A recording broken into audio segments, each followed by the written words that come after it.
Hello, it's Ellie here.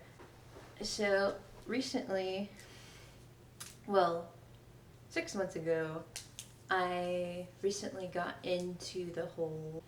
I'm trying to stick to the term ego hacking just because it's easier to use.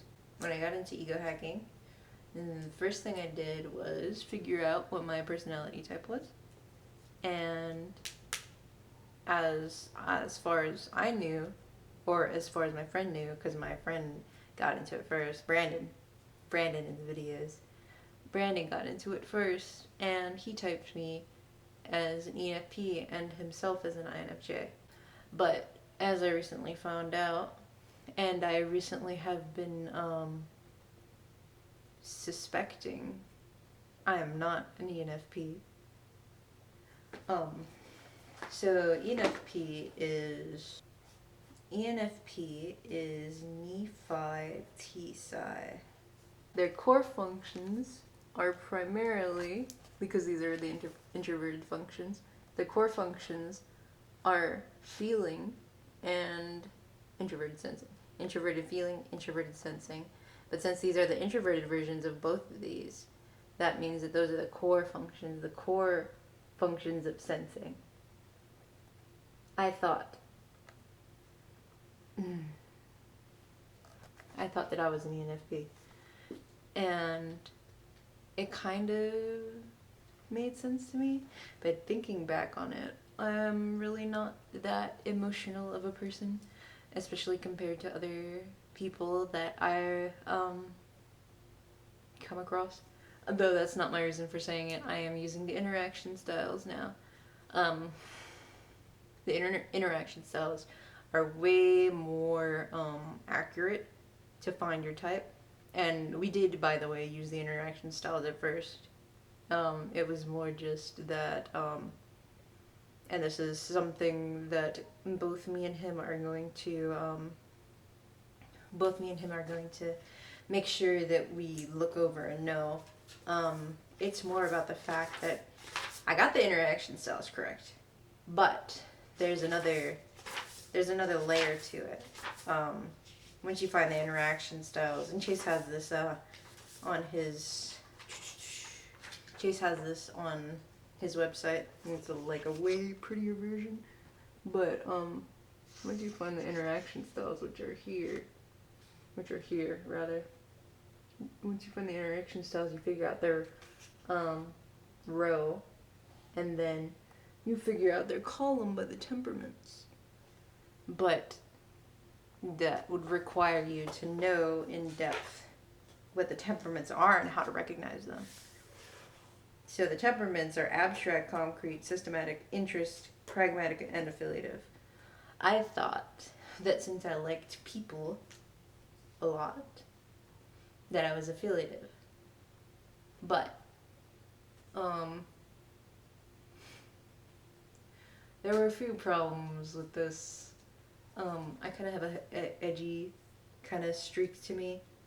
I really don't care what people think of me, in the sense that I'll do something that's faux pas and people will be like, what? And but I'll at the end of the day I'll just be like, whatever. It's just a thing. I don't know. It's really arbitrary, social norms. But that isn't really something that affiliative people do all that much. ENFPs are triple affiliative, which would make it so that, and triple affiliative means that they have affiliativeness in 3 sides of their mind, including their ego. I looked at several videos for what an ENFP is and what ENFPs are about, and I do relate strongly to a lot of what ENFPs do. Except for the whole fact that they don't really have, and I don't wanna like insult ENFPs by saying this, but it is like, and it's kind of like a controversial thing because C.S. Joseph's system kind of is the only system that I've seen that really touches on this subject. They have um, TI trickster, which is basically they have a logic blind spot, which makes it so that they don't really prioritize the truth. They're more about what people think and their status and the perception of reality rather than what makes sense logically. Which I cannot say that I really relate to. So ENFPs don't really care about reality. I have not found that to be the case. I've seen what TE Child looks like in other ENFPs and in other ESFPs. I don't do that. Like, just the way they. I've always been the type to get into debates with people over and there it would be a lot of the times it would be situations where they're like, oh, that's controversial and why do you think that, that's so weird to think, and just all this kind of stuff, and people would be like, oh my god, you think that, what's wrong with you, and I would just be like very steadfast in my opinion and be like, no, that's true, that I know what I'm saying, I don't care how you feel about it, what I'm saying makes sense, so stop being just outraged. If you care about the truth, then you would think it through. Another thing that tipped me off was that someone on the Discord was like, oh, you should look into socionics and stuff like that. I have looked into it a little bit, by the way, but he sent me a bunch of links, and I was like, okay, I'll get to it eventually, because I'm still trying to get through the CSJ stuff. I want to have a good foundation before I go anywhere else, And he was like, well, you're a TE child, so you should be able to absorb multiple things at once with no issue. And on top of this, I'm sitting over here and I'm like, trying to figure out. So I know that from reading, or not reading, watching and listening to Chase's lectures, I know that everything works on an axis. The reason that you don't have like a Nisai Feci or something like that, Nisai Feti, is because everything is on an axis. If you have, for example, the parent function is always on an axis with the child function. You can't have a Nisai because the hero is not on an axis with the parent. So in knowing that, and in knowing that all the axis functions, polar opposite functions, like for example, an FE inferior would be a TI hero, and if an FE inferior practices being more empathetic towards other people, then it helps them be more logical and be more precise in their logic. Well, what does that mean? Why does it work like that? Because the two cognitive functions are kind of like interconnected in a way that is not really separable from one another. If somebody has FE and TI in their lead, if somebody has FE in their lead, they also have TI in their lead. So that means that empathy is a logical way of feeling. They have a logical core. So empathy is, in a sense, a form of logic. I thought of that without anybody telling me it. I came to that conclusion without anybody telling me specifically that empathy is a logical form of feeling. Or an extension of logic, rather. It's prioritization of logic. But, so I looked into, so in knowing that, and thinking that I had TI Trickster, I started to wonder, if I can, if a TI hero can strengthen their hero function by strengthening their inferior function, because FI is inextricably linked to TI, or FE is inextricably linked to TI, wouldn't that mean that I can strengthen my trickster function? That's what I started thinking. And I was going through it. You can strengthen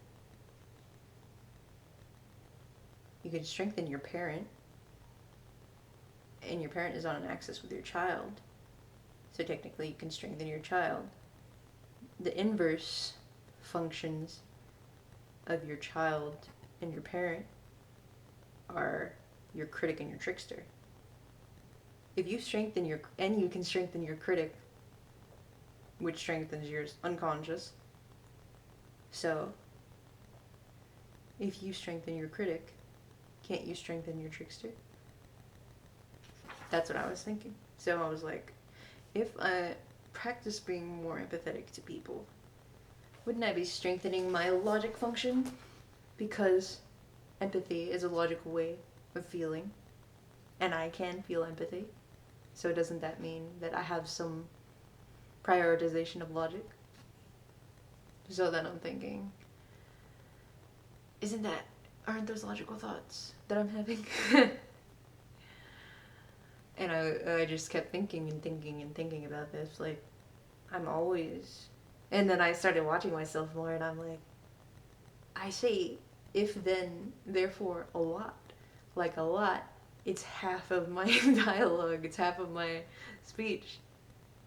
I say because a lot. All my sentences string together most of the time. Sometimes I go on a lot of tangents. But a lot of the times I find that I say because a lot. I say because the reason for that. I say the reason for that is. And I'm always looking to connect things and find connections. And I always ask questions. As in, if you can strengthen your critic function, can't you also strengthen your trickster? That being said, I was thinking about this for a long time, and I was like, I can't tell if I have logic, because what if I'm just the TI trickster? The trickster function is optimistic. So if I think I'm having logical thoughts, it's because my function is optimistic, and really all these logical thoughts that I'm having are flawed. They're fundamentally flawed. They don't make sense, right? But whenever I talk to people, and I specifically started talking to TI heroes just to make sure, because if there's anybody who would try to verify, it would be a TI hero. I had somebody ask me if I was sub-focused in INTJ because I did not sound like an ENFP. I've actually had several people tell me that I don't sound like an ENFP. So, oh my god. I thought about getting a typing on the Discord just from random people, and I probably will do that. Have somebody on Discord type me just to be sure, but then again, nobody's gonna go against the CSJ verification, most likely. If I had $1 billion, or was it $2 billion? If I had $2 billion, if I had to choose between $2 billion and wisdom, I would choose wisdom. The difference between $2 billion and wisdom is that wisdom is exponential. Wisdom is exponential. And what I mean by that is, when you give somebody else $2 billion, that $2 billion is gone, and you no longer have it. But when you give somebody wisdom, you still have it, and they have it now. You just multiplied your wisdom. And not only that, you've strengthened the wisdom that you had by testing it against somebody else and adding conviction to it. In that way, wisdom is more valuable because it cannot be lost. Unless you die. But, that to say, wisdom is far more valuable than money. money is meant to be spent, and money is a not kind of a I don't want to say a non-renewable resource because it's just something that's meant to be in circulation. If money isn't in circulation, if it's just sitting in your bank, is it really money? Because you're not using it. It's just potential value. So I got my type. I got my typing. I got my typing session, and it was a very interesting experience. I'll say that. I'll say that much. It was very interesting to see how. Well, first of all, it was very interesting to see how he typed. I didn't think that it would happen like that.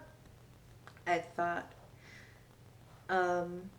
if you want to type somebody, they have to be comfortable. That's what everybody was saying. Whenever I type somebody, it's just a casual conversation. But when Chase typed somebody, he had a very specific method, and it involved making you uncomfortable. And this is something that makes sense because one of the things that he says is that your parent function is meant to protect you. So when I was there and I got my little typing session, I found that when he put me in that uncomfortable spot. If I was an ENFP, I would rely on my FI parent in order to protect myself. That's not what happened. When he put me on the spot, I became more focused. I became stone-faced. And I disregarded my own feelings. I saw them as irrelevant. I cared more about the truth.